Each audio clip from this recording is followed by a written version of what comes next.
Sarah's back hit the bedroom wall with a soft thud. Her breath came in quick, shallow bursts, the sound almost drowned out by the steady hum of rain against the window, echoing like a distant drum. James's body was pressed against hers, firm and unyielding, his hands gripping her hips like he'd been starving for the feel of her. She was shaking, not from fear, but from the shock of him. The truth of him. He wasn't supposed to be like this.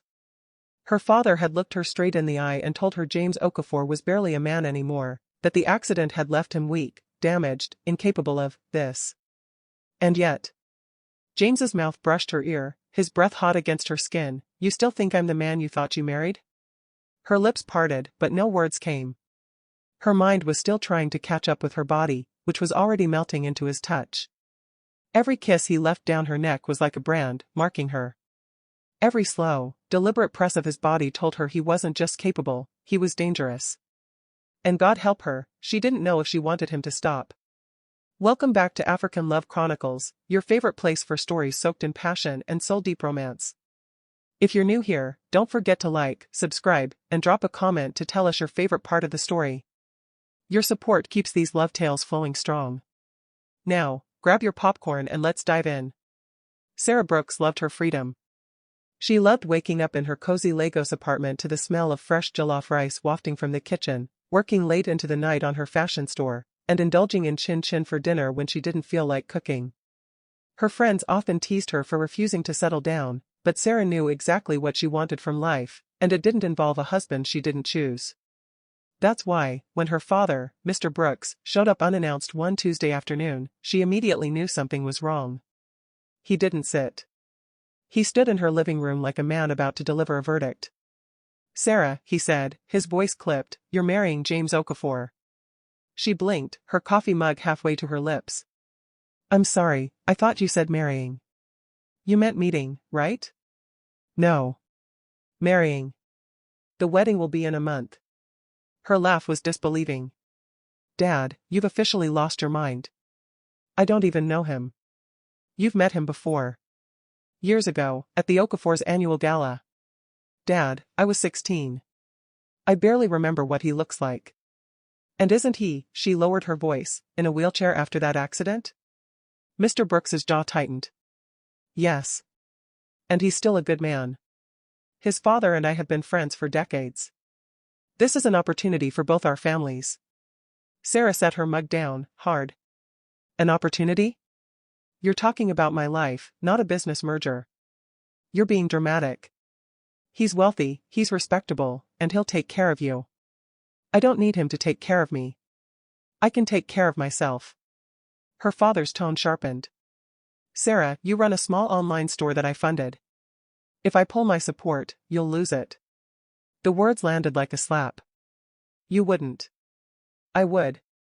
And I will, if you don't agree to this marriage. The next 2 weeks were war. Shouting matches. Doors slammed hard enough to rattle picture frames. Sleepless nights where Sarah lay awake, wondering how her father could value a business deal over her happiness. She even thought about running away to Port Harcourt, until she realized her father had the legal power to freeze her accounts. The final straw came at the engagement dinner. Her father made a speech about family unity and honoring old friendships while James sat across from her, silent and unreadable, his wheelchair positioned slightly back from the table like he wasn't part of the celebration. When they shook hands afterward, his grip was firm, his eyes steady on hers. There was no smile, no warmth, just a quiet intensity she couldn't read. And for some reason, that unsettled her more than his silence. The wedding was luxurious. It was the kind of wedding people posted about for weeks, glittering chandeliers, a live band playing Afrobeats, and a guest list full of people who spoke in measured tones and sipped champagne like it was liquid gold. Sarah wore a custom silk gown, her hair styled in loose curls that framed her face. She smiled for the cameras, for the guests, for her father's reputation. James was devastatingly handsome in a tailored black suit, his dark hair perfectly combed, his brown eyes unreadable. He didn't reach for her hand during the vows. When the officiant said, "You may kiss the bride," he leaned forward, brushed her cheek with the lightest touch of his lips, and leaned back again. For the rest of the evening, they played their roles, the perfect couple. And yet, the space between them felt like miles. Sarah had thought her new home would feel like stepping into a dream. It was beautiful, breathtaking, even, the kind of place you saw in glossy magazines. Glass walls that caught the morning sun, a spiral staircase like something out of a Nollywood movie, gardens so perfectly trimmed they looked unreal. And yet, the first word that came to mind when she walked through the front door was cold. The feeling settled deeper the next morning. She woke alone in a bed that was far too big for one person, her side untouched. Sunlight filtered through the white curtains, dust motes dancing in the air, and for a moment she let herself imagine she was just on holiday in some luxury villa. But then she remembered, this was her life now. Her marriage. When she stepped into the dining room, she found James already there. He sat at the far end of the long table, dressed in a crisp white shirt, a tablet in front of him, and a silver teapot to his right. His wheelchair was angled just enough to suggest this was his place, his routine. "Good morning," she said, trying to sound natural. He looked up briefly, his brown eyes cool but not unkind. "Morning." That was it. No smile, no warmth. Just that one word before his attention returned to the screen. Sarah took a seat 3 chairs down, poured herself some coffee, and let the silence stretch. The faint clink of her spoon against porcelain sounded almost intrusive in the vast room. "How did you sleep?" she asked after a moment, forcing the words out just to fill the air. "Fine," he said, without looking up. "You?" "Fine." They went back to eating, the conversation dying as quickly as it had begun. This became the rhythm of their mornings. She would wake alone, dress, and find him already at the table. He never lingered after breakfast. Instead, he wheeled himself away to his study, where the door would remain closed until noon. After that, he would disappear into the east wing, the part of the house she hadn't been invited to explore. The west wing was hers. Her bedroom, her little sitting area, and the sunroom where she often worked on her laptop. The housekeeper, Clara, kept the rooms immaculate, her presence as quiet and efficient as the rest of the staff. On the third day, Sarah had tried to push past the invisible wall between her and James. "Do you like movies?" she asked at dinner, her fork paused midair. James glanced up, as if surprised she'd spoken. "Some." "Would you want to watch one together sometime?" she offered, keeping her tone light. He didn't answer right away. Instead, he cut into his steak, chewed, swallowed, and said, "I'm usually busy in the evenings." Her lips pressed into a thin line. "Right. Of course." Another time, she tried suggesting they go out into the city together. "There's a cafe I think you'd like. Their pastries are incredible." He tilted his head slightly, studying her. "You don't even know what I like, Sarah." She met his gaze. "Then maybe you should let me find out." Something flickered in his expression, amusement? But it vanished too quickly to be sure. "Maybe," he said, and returned to his meal. That was the closest she'd gotten to a yes. Nights were lonelier still. She would sometimes walk past the east wing and wonder what was behind that heavy oak door. When she'd once asked Clara, the woman's polite smile had faltered just enough for Sarah to notice. "That's Mr. Okafor's private space, ma'am," Clara had said softly, before changing the subject. Private space. The words echoed in her mind more than they should have. Still, Sarah adapted. She learned to fill her days with quiet things, reading in the sunroom, tending to the little patch of flowers outside her window, sketching designs for her store. Every so often, she would catch James watching her when he thought she wouldn't notice. Once, in the dining room mirror. Another time, as he passed her in the hall, his gaze lingering on her bare legs folded beneath her on the sofa. He never said anything. And neither did she. It wasn't a marriage, not really. It was coexistence, polite, careful, and balanced on something she couldn't quite name. But beneath it, she could feel something else forming. Curiosity. Frustration. And the uneasy sense that this stillness between them wouldn't last forever. The rain had started just after midnight. Sarah lay in bed, watching droplets race down the glass balcony doors, the soft patter on the roof filling the silence of her wing. She'd tried reading, then scrolling through her phone, but nothing seemed to quiet the restless hum under her skin. She thought about the east wing again. That door. The one she had never been invited through. Her mind told her to leave it alone. Her heart told her to move. She slipped out of bed, wrapping a cardigan over her nightdress, and padded barefoot into the hall. The marble floor was cool against her skin, the air heavy with the scent of rain drifting in from the garden. The west wing faded behind her, replaced by the deeper shadows of the main corridor. The east wing door was closed, as always. But tonight, it wasn't locked. Her fingers hesitated on the brass handle before pressing down. The hinge gave a soft groan, the kind that made you glance over your shoulder even when you were alone. Beyond it was a narrow passage lined with photographs, James in a sharp suit, standing with dignitaries, shaking hands with people she didn't recognize. In all of them, he was seated in his wheelchair. But as she moved deeper, she heard something. A low, rhythmic sound. Metal against metal. The faint hiss of breath. She followed it, her pulse climbing. And then she saw him. James. Standing. Not just standing, moving. His body glistened with sweat under the low industrial lights of the private gym. His back was to her, muscles shifting under his shirt as he pulled a barbell from the rack. He moved with a power that contradicted every assumption she'd made since the wedding. Sarah's mouth went dry. James. He froze. The weight hit the floor with a dull thud. Slowly, he turned his head, his chest rising and falling, his eyes locking onto hers. The calm, distant man she'd married was gone, in his place stood someone sharper, dangerous, alive. What are you doing here? His voice was low, controlled, but there was an edge to it. Her throat felt tight. I heard something. I didn't mean to, she swallowed hard. You can walk. A muscle ticked in his jaw. I can do a lot of things you don't know about. She took a step forward without thinking, her bare feet soundless on the rubber mat. Why would you let me think? Why pretend? Because it's easier that way. His tone cut through the air, but his gaze didn't waver. People see a chair, they make assumptions. I let them. It keeps them out of my business.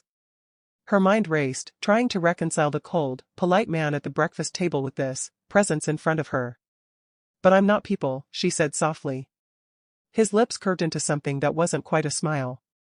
Aren't you? She didn't answer. Couldn't. Because in that moment, the air between them changed, thickened. The kind of tension that made her aware of every inch of her own skin. James stepped toward her, each movement deliberate, predatory. He stopped just close enough for her to feel the heat radiating from his body. You shouldn't be here, Sarah, he said quietly, almost like a warning. Unless you're ready to find out exactly who you married. Her heart hammered, and she realized she wasn't sure if she wanted to run, or stay. Sarah's pulse was a storm. Every instinct told her she'd just stepped over a line she couldn't uncross, that whatever lived behind this man's carefully built facade was dangerous, volatile, and something else she couldn't name. James didn't move closer, but he didn't back away either. He simply looked at her, and it was worse than if he'd shouted. Those brown eyes, colder than glass most mornings, now burned with something raw, something that made her skin prickle. You've been lying to me, she said, her voice steady in spite of the way her chest was rising and falling. I never told you I couldn't walk. His words were quiet, measured. You assumed. Like everyone else. That's not fair. She crossed her arms, more to keep her hands from shaking than to seem defensive. You've let me believe. Exactly what I wanted you to believe, he cut in, his tone dark but not angry. It's called control, Sarah. You should try it sometime. Her breath hitched, partly from the sharpness of his words, partly because she could see the way his shoulders moved under that damp shirt, the way his forearms flexed when his hands curled slightly at his sides. This is a marriage, she said, fighting to keep her voice from cracking. A partnership. I should know the truth about the man I'm living with? He arched a brow. Sharing polite breakfasts with? Passing like strangers in hallways? His mouth twitched into a humorless half-smile. Tell me, Sarah, what do you really know about me? The words lodged somewhere deep, because she realized she didn't. Not beyond the headlines, the rumors, and the version of him he allowed her to see. I know you're arrogant, she said, stepping toward him now without realizing it. I know you like control, and you hide behind that wheelchair because it's easier than letting people close. Careful.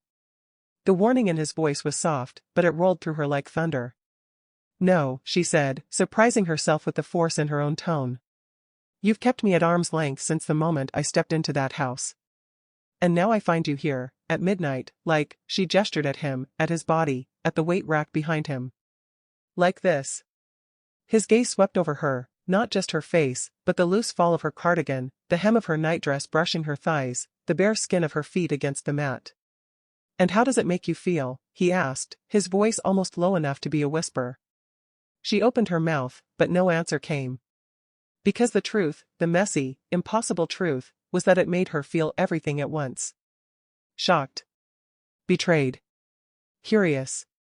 Drawn. Too drawn. "Do you want to know who I really am, Sarah?" he said, his head tilting slightly, his tone shifting from challenge to something almost dangerous. She swallowed, the rain outside a soft hiss in the background. Yes. That one word seemed to change him. He stepped closer, one slow, deliberate step, then another, until the faint heat of his breath touched her cheek.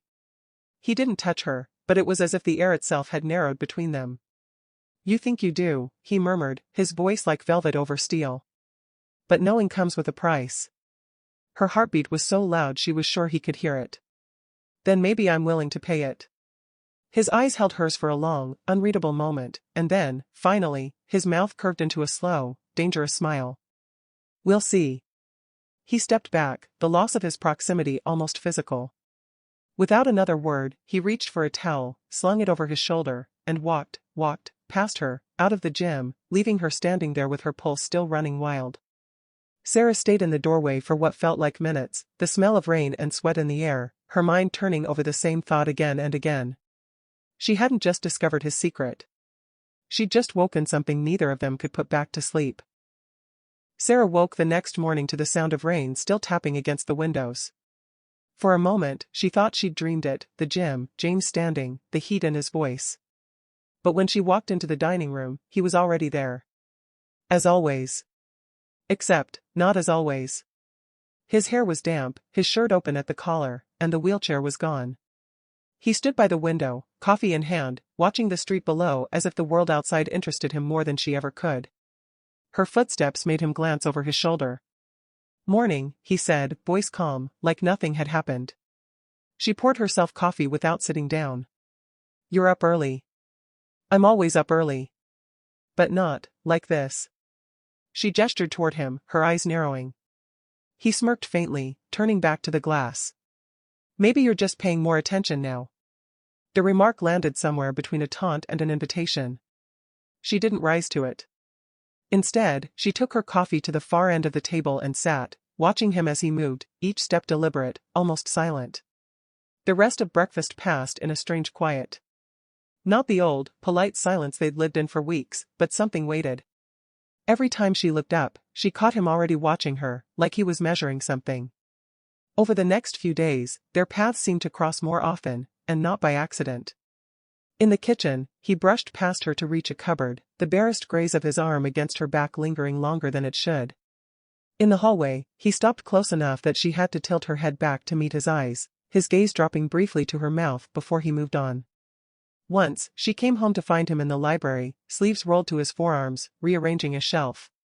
He didn't look up when she entered, but his voice found her anyway.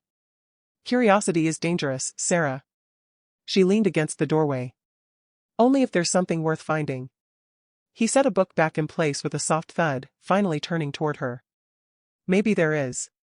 Nights became the hardest.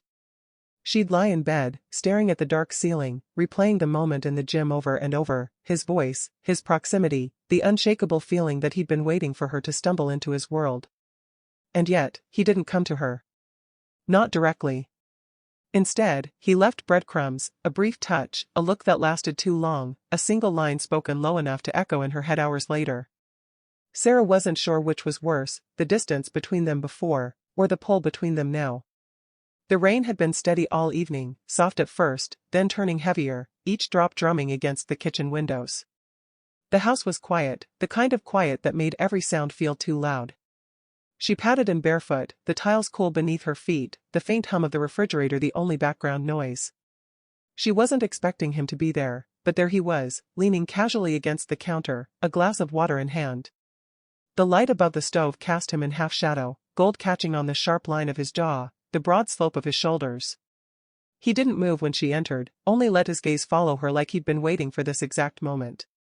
"Couldn't sleep?" His voice was low, almost swallowed by the sound of rain. She shook her head, reaching for a mug in the cupboard. You? A faint smile ghosted over his lips. Didn't even try. The silence stretched again, not awkward, but heavy. The air seemed thicker here, warmer, the faint scent of his cologne curling into her senses. She opened the cupboard for tea, but her fingers felt clumsy, fumbling the packet. He stepped forward. Just one step, but it was enough to close most of the space between them. The counter was behind her, and she could feel the subtle charge in the air as his presence filled it. You're shaking, he murmured. Her breath hitched. It's cold. It wasn't. His hand came up slowly, deliberately, brushing a loose strand of hair from her cheek. His fingers lingered, not long enough to be blatant, but far too long to be innocent. The kettle began to hiss, steam curling into the air, but neither of them moved. She looked up at him then, really looked. And in that charged, fragile moment, the storm outside felt like a reflection of what had been building between them for days, maybe weeks. He didn't kiss her. Not yet. But the way his thumb traced the corner of her jaw told her he wanted to. And the way she didn't step back told him she wanted it too. The kettle clicked off, a small, sharp sound that seemed out of place in the moment. Neither of them moved to pour the water. James' gaze held hers, steady, unblinking, the kind of look that felt like it stripped away every defense she'd built since stepping into this house. Sarah, his voice was low, but not hesitant. More like a warning. Or a promise. Her fingers tightened around the edge of the counter. Yes? For a moment, he didn't answer. His hand lowered from her jaw, but only to rest against the counter beside her hip, close enough that his knuckles brushed the fabric of her nightdress. The move trapped her without force, his body angled just enough to block the world beyond this narrow stretch of counter. You keep standing this close, he murmured, and something's going to happen. She swallowed, her throat dry despite the steam thickening the air. Maybe I'm not the only one standing close. A faint flicker of something passed over his face, amusement, desire, restraint, before his hand found hers on the counter. He didn't lace their fingers together, just let his palm cover hers, warm and solid. The storm outside swelled, a gust of wind rattling the kitchen window. She didn't know if it was the thunder that made her heart jolt or the way he leaned in, the scent of him drowning out the faint herbal edge of the tea she'd never made. His lips brushed her temple, light, almost accidental, but lingered for the span of a breath before trailing down toward her cheek. She turned her head just enough that the next place they would meet was her mouth. And that was it, the moment the line vanished. The kiss wasn't rushed. It wasn't careful either. It was the quiet, certain claiming of something they had both been circling for far too long. His hand left hers to rest at her waist, fingers curling against the thin cotton of her dress, drawing her closer until she could feel the heat of him through every inch where they touched. When he finally pulled back, it was only by a fraction, his breath warm against her lips. You don't get to take that back, he said. She didn't want to. Sarah woke before the alarm, though she didn't remember setting one. The rain had stopped sometime during the night, leaving the air heavy and still, the kind of stillness that made every sound feel amplified. She lay there for a moment, staring at the pale ceiling, replaying the kitchen in her mind, the heat of his hand on hers, the press of his mouth, the quiet command in his voice that wasn't quite a threat but wasn't safe either. Her fingers brushed her lips before she even realized what she was doing. She slipped on a soft cashmere sweater over her nightdress and padded down the hallway, the marble floor cool beneath her bare feet. He was already there. Of course he was. James stood at the stove, sleeves rolled back, the clean, controlled movements of someone who wasn't just making breakfast, he was executing it. His hair was damp from a shower, and the faint scent of expensive cologne mixed with the aroma of yam porridge and freshly brewed coffee. Morning, he said without looking at her, voice even, clipped. Morning. She leaned against the counter, arms loosely crossed. I didn't think you cooked. I don't. Often. His eyes flicked to her briefly, unreadable. But you were asleep. I let you have the time. Her pulse kicked at that. The way he said it made it sound less like a kindness and more like he'd decided it for her. They didn't talk about the kiss. Not directly. Instead, breakfast unfolded in silence, broken only by the muted clink of cutlery. He set a plate in front of her, his fingers brushing hers, deliberate, she thought, but fleeting enough to deny if he wanted to. Halfway through, he leaned back in his chair, coffee in hand, studying her like a piece he was deciding whether to move on the board. You've got questions, he said finally. She lifted her gaze. About last night? About me. His mouth curved slightly, but it wasn't a smile. And maybe about what happens next. Her fork stilled. I think I already know what happens next.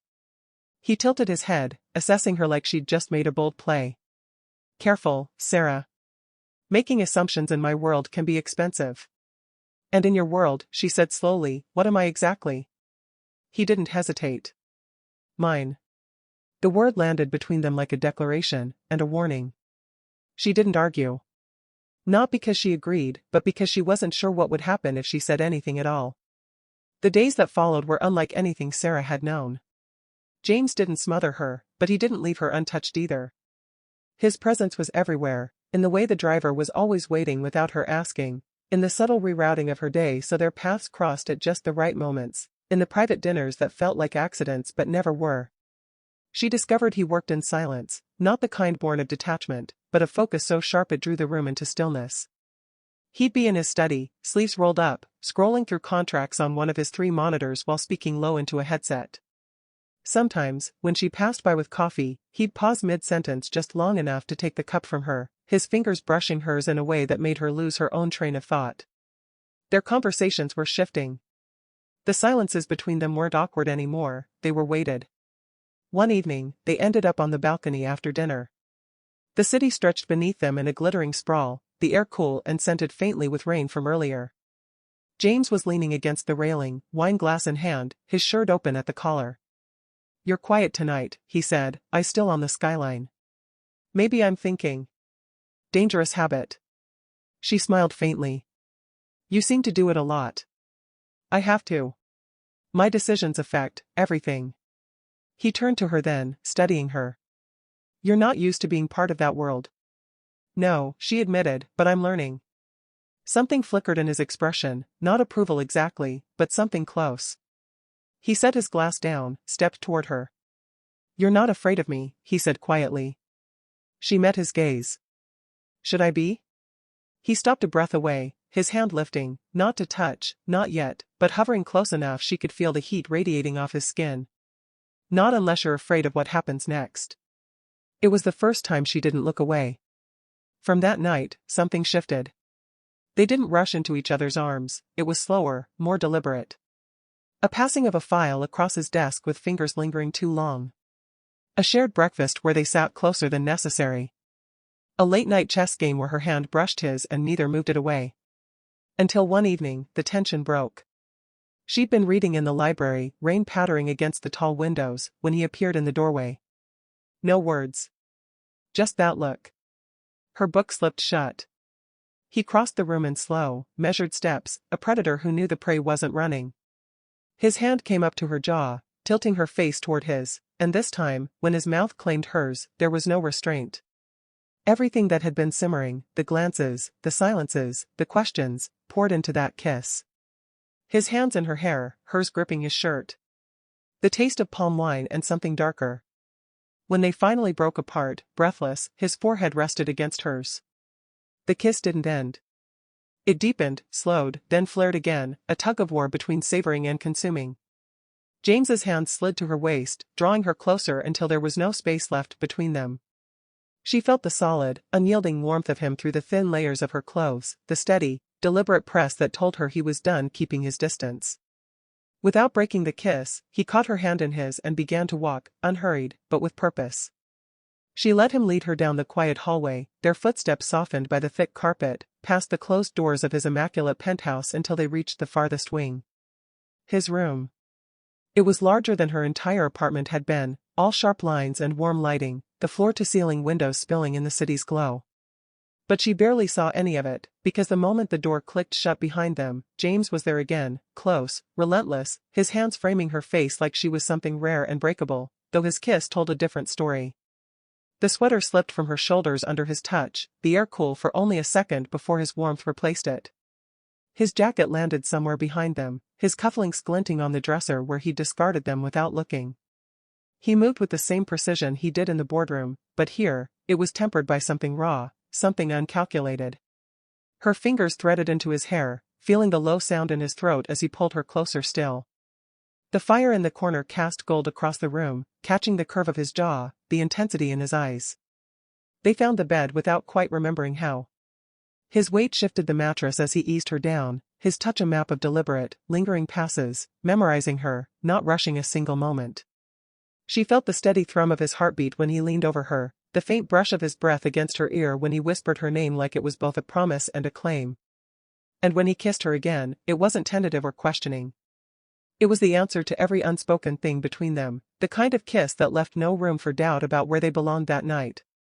The city's lights glimmered through the windows, the fire burned low, and in the quiet of that private wing, the rest of the world faded until there was nothing left but the two of them, tangled in warmth, refusing to let the moment go. Sarah woke to the faint sound of rain against the glass, the kind that blurred the skyline into soft shapes. For a moment, she didn't move. The sheets were warm, heavy with the scent of him, a mix of crisp cologne and something deeper, something that had only been hers since last night. And something else, an ache in her hips and thighs that made her cheeks heat before her mind could stop replaying every reason for it. James's side of the bed wasn't empty.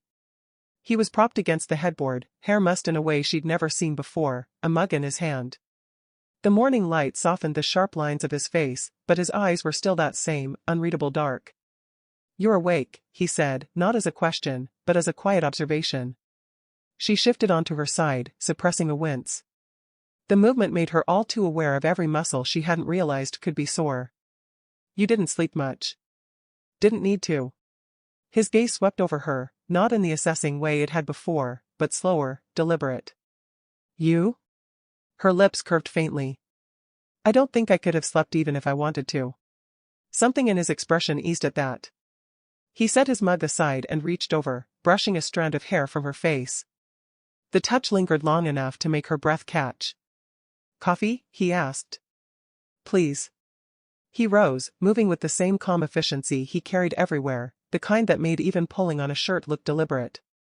She watched him disappear into the adjoining lounge, the faint ache in her body a constant reminder of the man she had thought was reserved, even restrained. When he returned, he set a cup on the nightstand and stayed there, close enough for her to feel the warmth radiating from him.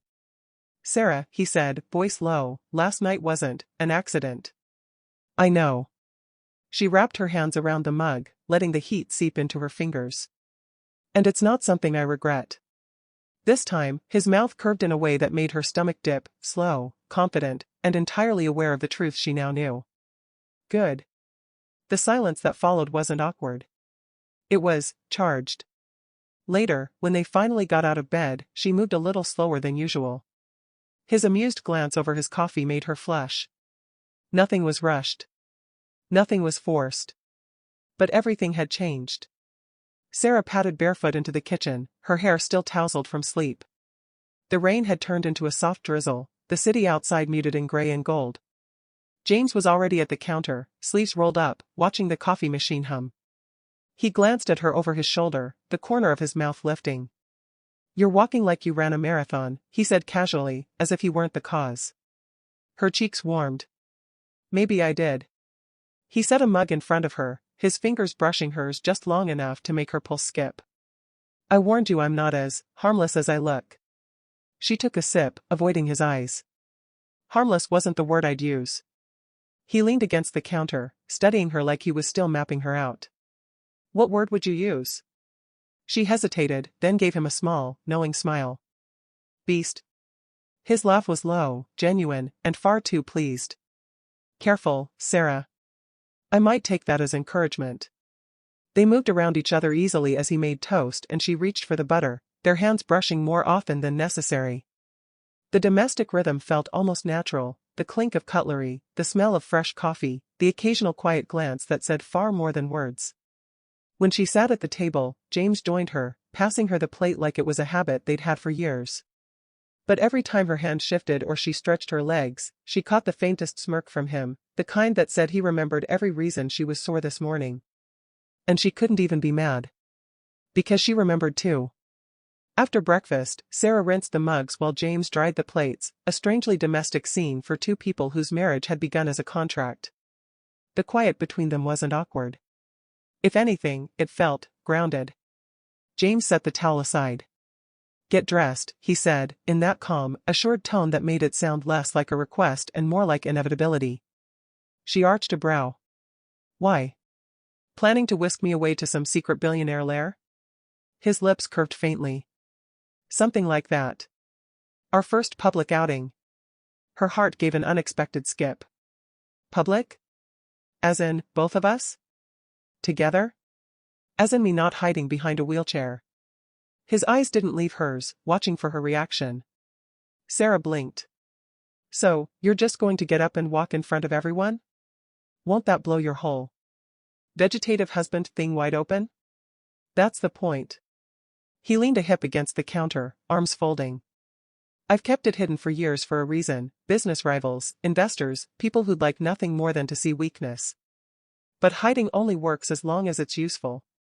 And now, his gaze sharpened, the weight of his attention entirely on her. Now I'm ready to end it. On my terms. She leaned back against the sink, trying to process it. Why tell me now? His reply was immediate. Because you'll be standing next to me when I do it. I don't make a move like this without knowing exactly who's in my corner. There was something in his voice, not just authority, but trust. It was the same quiet certainty she'd felt in his touch last night. What's the occasion? She asked, softer now. A gala, he said. Fundraising. Old money, new money, vultures in suits. And every last one of them will see exactly what I want them to see. And what's that? That I'm not only walking, he said, stepping closer, but that I have a wife worth envying. Her breath caught, not because of the words alone, but because of the way he said them, like he'd already made the decision and there was no room for her to doubt it. When he reached for her hand, she didn't pull away. Come on, James said, his thumb brushing over her knuckles before releasing her hand. We're going to find you something that makes every man in that room forget his own wife. Sarah gave him a look, half amused, half incredulous. That sounds dangerous. That's the point. They ended up in his private dressing room, more of a boutique than a closet, with racks of gowns in every shade, fabric spilling in silks and satins, the air faintly perfumed with something rich and floral. These aren't mine, she murmured, running her fingers over a row of shimmering evening dresses. They are now, he said simply, moving behind her. His reflection appeared over her shoulder in the mirror, taller, solid, eyes dark with something she'd come to recognize as focus. Try this one first. He pulled a deep emerald gown from the rack, the fabric heavy and smooth. She took it, retreating behind the screen, but she could feel his gaze on the shadows her body cast. When she stepped out, the dress hugging her curves like it had been made for her, his expression didn't change much, but the air shifted. He took a step forward, closing the space between them until she could smell the faint spice of his cologne. His fingers lifted to adjust one strap, the touch lingering far longer than necessary.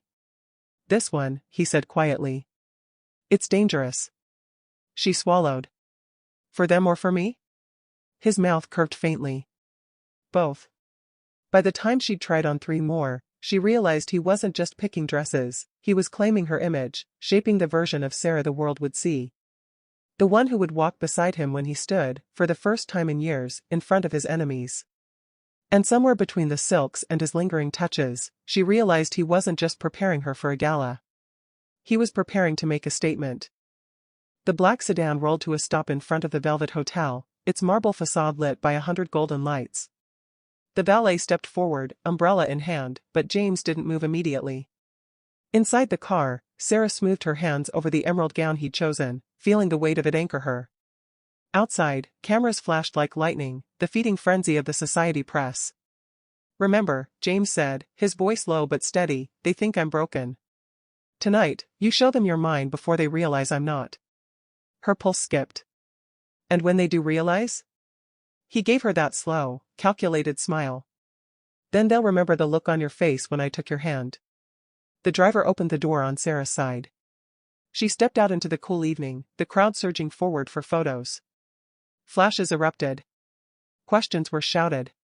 But then James moved. One long, deliberate step out of the car. Then another. No wheelchair. No cane. Just the clean, predatory grace of a man who had never been weaker than anyone in that crowd, and never would be. The noise changed instantly, gasps cutting through the camera shutters, murmurs spreading like ripples through the sea of glittering gowns and tuxedos.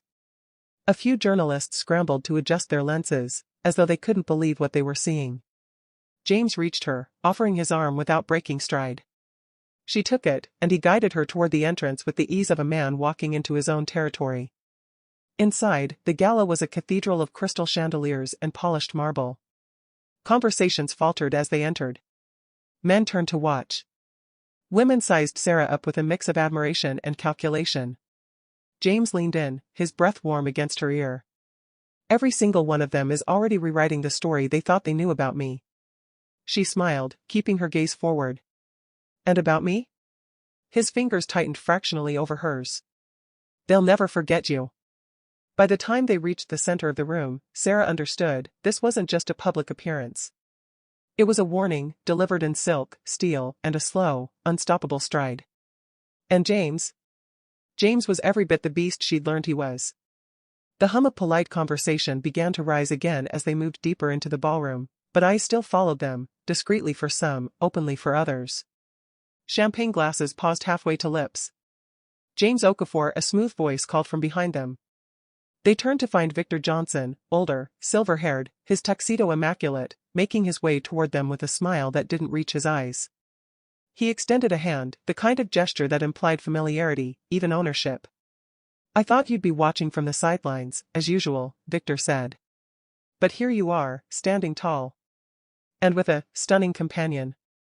His gaze lingered on Sarah a shade too long. James didn't take the offered hand. Instead, he slid his arm more securely around Sarah's waist, drawing her just slightly closer. "Victor," he said smoothly. "Still circling the same waters?" The older man's smile tightened. "Some things are worth circling for." Sarah caught the flicker in James's eyes, sharp, dangerous, before he let a slow smile form. "And some things," he murmured, "will take your hand off if you get too close." Victor chuckled, but his eyes cooled.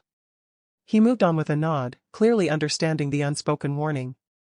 It went like that for the next half hour, old business associates, investors, and a few elegant women whose greetings to James held an unmistakable familiarity. Each time, he anchored his touch to Sarah, a hand at the small of her back, fingers brushing her hip, his palm warm over hers when she held her champagne glass. She realized it wasn't just possessiveness. It was a message, telegraphed in every movement: she's with me. She's untouchable. At one point, a striking elegant female in a backless gown approached with a smile that was all teeth. "James," she purred, "you've been hiding." "I thought perhaps," her eyes flicked briefly to his legs, "you'd disappeared entirely." James's reply was effortless. "Only from people who bore me." He tilted his head towards Sarah. "This is my wife, Sarah. The only reason I came tonight." Sarah smiled politely, feeling the faint squeeze of his hand at her waist, a reminder, or perhaps a promise. As they moved away, she leaned in just enough for only him to hear. "You're enjoying this." He didn't bother denying it. "I told you," he said, eyes glinting under the chandeliers, "tonight is mine." And for the first time, Sarah understood just how dangerous it was to belong to a man like James Carter, and why she didn't want to be anywhere else. The final toast was made, the crystal chandeliers casting firelight over the glittering crowd. James guided Sarah through the last cluster of well-wishers, all smiles, all curiosity, until they slipped into the marble foyer. The valet hurried to bring the car, but James didn't release her hand. He didn't speak either. Just watched her with that unreadable intensity until the black sedan slid into place. In the back seat, the hum of the city passed in blurs of light. His jacket was open now, his tie loosened, but the tension in his body hadn't eased, it had sharpened. Sarah's breath hitched when his hand found her thigh, his thumb brushing the edge of her gown where the slit began. "You were perfect tonight," he said, voice low and even. She gave a half-smile. "I think you were the one stealing the show." No, his gaze held hers, unblinking. "They were looking at you. And every one of them knew they couldn't have you." Her pulse skipped when his hand slid higher, the silk parting under his touch. The car stopped in front of the penthouse. James didn't wait for the driver, he was out first, helping her down, his grip firm and certain. The elevator ride was silent except for the sound of her breathing, shallow and quick. The doors opened to the darkened apartment. James stepped inside, then turned, tugging her in with a single, decisive pull. The click of the lock sounded louder than it should have. The moment the world was shut out, he was on her, his mouth claiming hers, his hand at the back of her neck, the other sliding over the bare skin of her back. The control he'd worn all night was gone now. The man who had played the room with measured precision was nowhere to be found. In his place was the one she'd met in the dark hours before dawn, the one who didn't ask, didn't hesitate, didn't hold back. And Sarah realized, with a rush that made her knees weak, that the gala had been nothing more than foreplay. James's kiss deepened, his grip tightening as if he'd been holding back for hours, maybe years, and now the dam had broken. The emerald gown whispered to the floor in a spill of silk, forgotten where it fell. He lifted her, carrying her through the dark, each step steady, deliberate, until they reached the bedroom. The city lights spilled through the glass wall, framing him in sharp lines and shadows as he set her down on the edge of the bed. The man who had moved through the gala like a chess master now moved with a predator's single-minded focus. Every touch was sure, every movement leaving her breathless.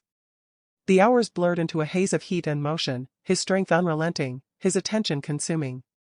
The thought that he had ever been vegetative seemed almost laughable, except she couldn't laugh, not when she could barely catch her breath.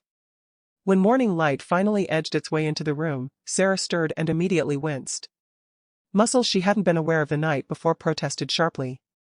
She lay still for a moment, staring at the ceiling, feeling the faint ache in every inch of her body. James was already awake, leaning back against the headboard, watching her with a slow, satisfied smile. "You look sore," he murmured, voice warm with amusement. Her cheeks heated. "I am sore." His smile deepened, entirely unapologetic. "Good. Maybe now you'll stop underestimating me." She turned toward him, taking in the man who had been the subject of so many whispered rumors, weak, absent, incapable, and felt a shiver that had nothing to do with the cool morning air. "You're not what I thought," she admitted softly. "No," he said, brushing his fingers over her hip in a lingering stroke. "I'm exactly what you need."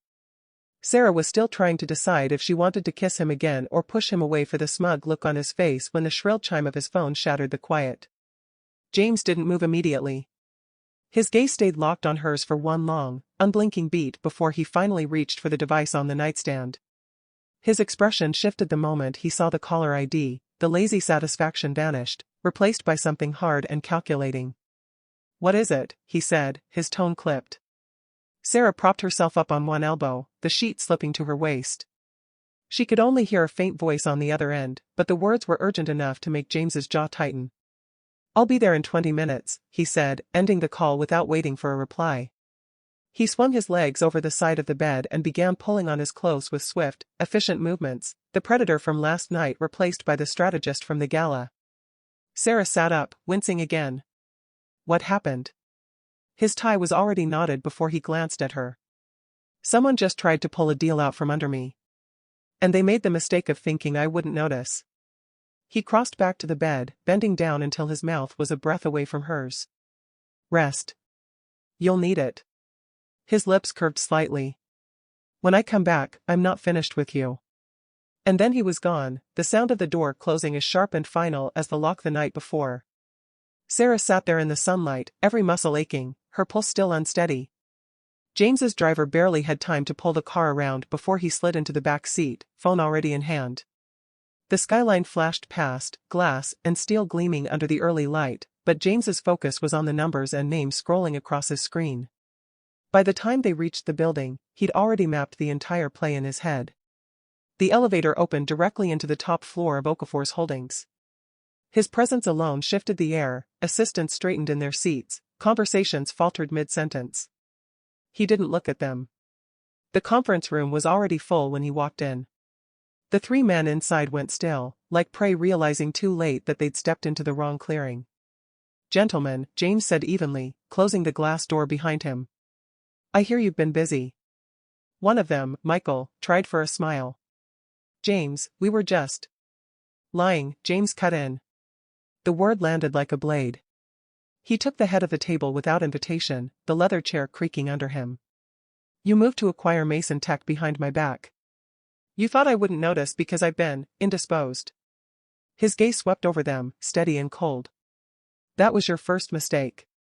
Michael shifted in his seat. "It's just business." James leaned forward, forearms braced on the table. "No. Business is when two parties agree to terms. this, he let the silence stretch until one of them dropped his eyes.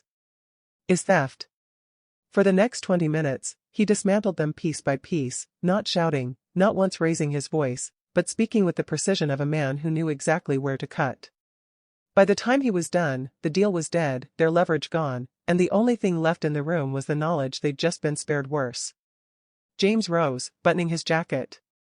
Next time you think about testing me, he said quietly, remember this morning. And remember I am never too distracted to notice a knife aimed at my back. As he left, the silence in the conference room was deafening. In the elevator, James allowed himself the faintest curve of a smile, not satisfaction, exactly, but the quiet certainty of a man who had just reminded the world that he was still very much a force to be reckoned with. And as the car carried him back toward the penthouse, his thoughts shifted, from the battlefield of the boardroom to the woman still tangled in his sheets, waiting for the other side of the beast to return. Sarah had drifted back to sleep after he left, the kind of heavy, dreamless sleep that came only after exhaustion.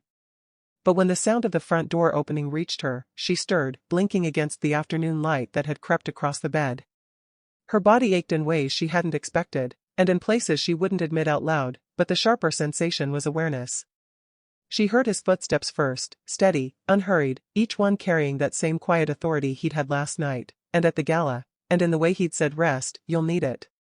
When he appeared in the doorway, jacket over one arm, shirt collar open, there was no trace of the softness from their first moments that morning. This James was sharper, his gaze cool and assessing as if he were cataloging every shift in her expression. You're awake, he said, not a question. She sat up, pulling the sheet around her, though the move felt unnecessary under the way he was already looking at her. You were gone long enough for me to wonder if you were coming back. His mouth curved, not quite a smile. I had to remind a few people who they were dealing with. There was something in his tone, the same calm confidence from before, but layered with an edge that hadn't been there earlier. It was the sound of a man who had just walked away from a fight he'd already won. Sarah tilted her head. And did you? Completely. He moved to the bed, setting his jacket down on the chaise as though he had nowhere else in the world to be. They won't forget it. She believed him. The shift in his energy wasn't just about business, it was the same focus he'd turned on her last night, the same precision that left her body thrumming even now. Dangerous in the boardroom. Dangerous in the bedroom. And maybe dangerous to her in ways she hadn't even considered yet. James sat on the edge of the mattress, close enough that his knee brushed hers. His gaze flicked briefly to the sheet she was clutching. Still sore? She met his eyes, pulse quickening. You know I am. Good. The corner of his mouth lifted again, but this time, there was nothing smug about it, only certainty. Then you understand by now, I never do anything halfway. And somehow, Sarah suspected he was talking about far more than last night.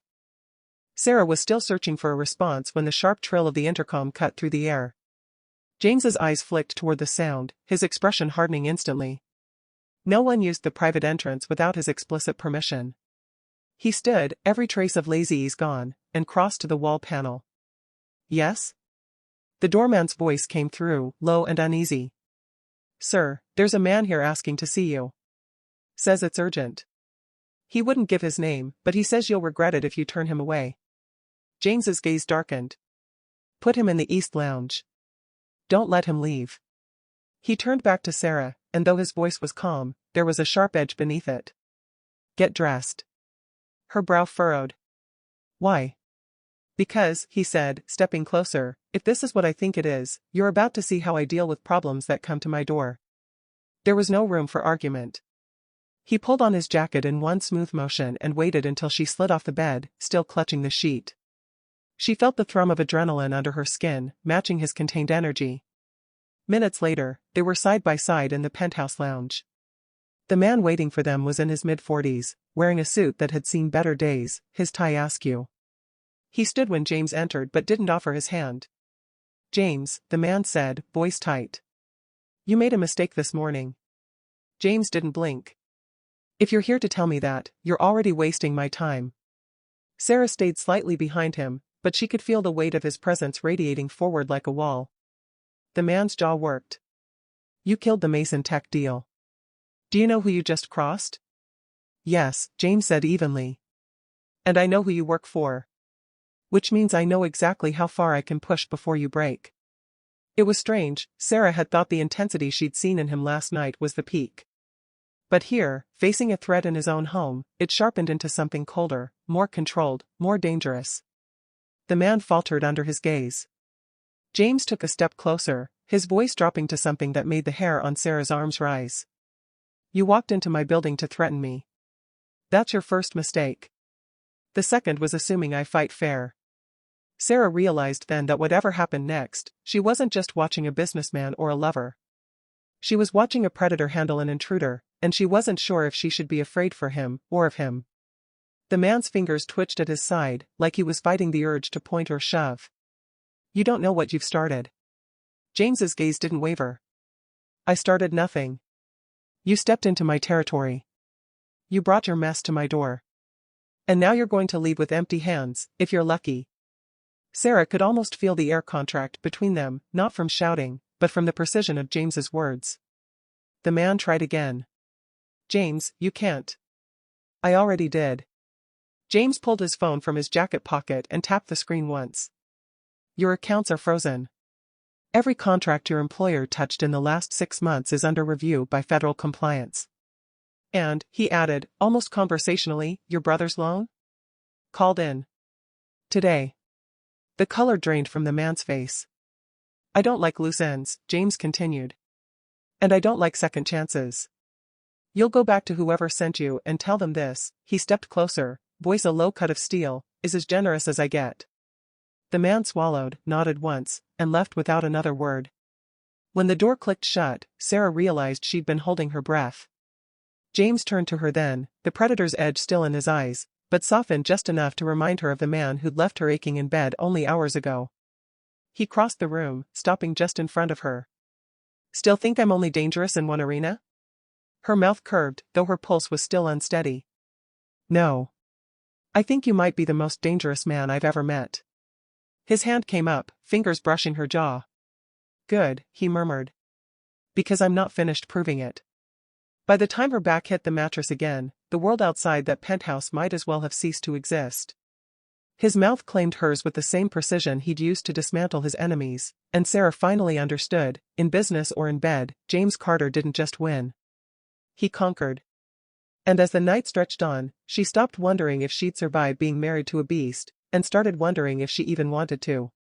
Days turned into weeks, and Sarah found herself swept into a whirlwind of life with James. Their relationship deepened, each moment spent together revealing layers of trust, passion, and understanding. The penthouse became a home filled with laughter, late-night conversations, and the occasional heated debate about business strategies and personal dreams. James was every bit the force he had shown her that night, but he was also tender, protective, and fiercely devoted. He introduced her to his world, taking her to charity galas, business meetings, and cultural events that showcased the rich tapestry of Nigerian life. Sarah felt alive in ways she had never imagined, her creativity flourishing alongside their bond. One evening, as they stood on the balcony overlooking the Lagos skyline, the city sparkled beneath them like a sea of stars. James wrapped his arms around her, pulling her close. You know, he said softly, none of this would have been possible without you. I didn't know I could love anyone, thanks for breaking my walls. She turned to face him, searching his eyes.